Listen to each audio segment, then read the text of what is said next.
Hey everyone, welcome back. You ready for another deep dive? Always? Okay, good. So today we're time traveling back to 1920s Paris. Ooh la la. Exactly, with Ernest Hemingway's A Moveable Feast.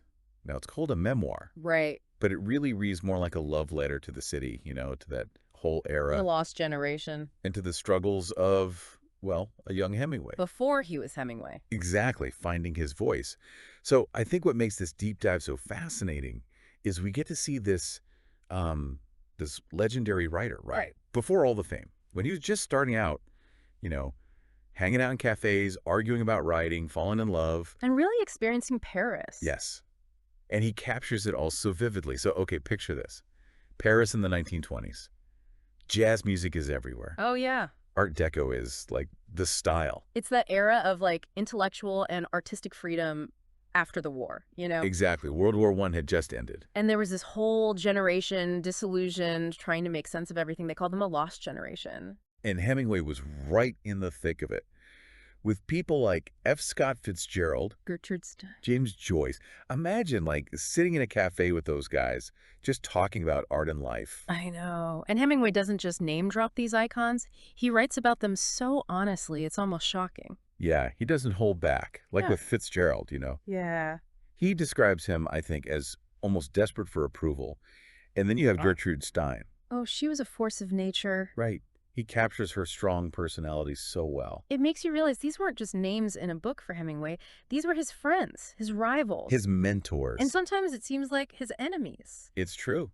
And he spares no one, not even himself. Yeah. But it's that honesty, that direct, unflinching style that makes A Moveable Feast so compelling. Absolutely. It's like he pulls you right into the scene with him. You can practically smell the coffee and cigarettes in those smoky cafes. Oh, yeah, he talks about that cold, lovely light of Paris. Yes, and that feeling of danger that lingered in the air. It was a different time. But you're right, it's his ability to capture a sense of place. And time. That's really remarkable. Now, it's not all just cafes and intellectual debates, right? Mm.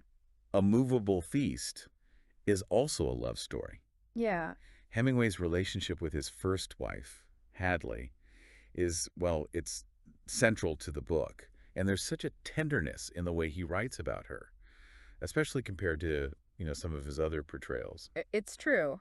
But there's also a sense of melancholy there, don't you think? Knowing how things ended between them. Oh, absolutely. I mean, we know their love story didn't have a fairy tale ending. Right. So do you think, looking back, he's maybe idealizing that time a little? It's possible. Mm-hmm. I think there's a certain nostalgia in his words, but he also doesn't shy away from their struggles, Yeah. the sacrifices they both made, Yeah. especially when it came to his writing. That's a good point. He talks about how they lived on very little money Mm-hmm. and how Hadley supported his dream even when it meant giving things up. And that brings us back to the title of the book, A Moveable Feast. It's not just about, like, the literal food, right? Right. Although the descriptions of the meals he had in Paris make you want to book a flight right now. Oh, me too.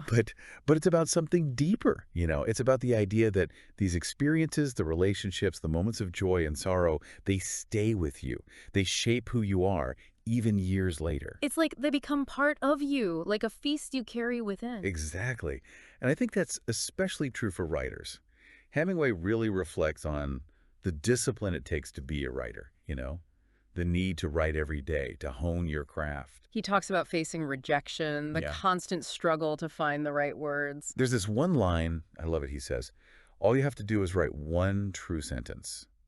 Write the truest sentence that you know. Powerful. It's about finding that core of truth in your writing, Even when it's difficult. even when it's painful. So I think what we learn from A Moveable Feast is that even a literary giant like Hemingway, he had to start somewhere. He faced the same doubts, the same rejections. He was shaped by his experiences, just Mhm. like we all are.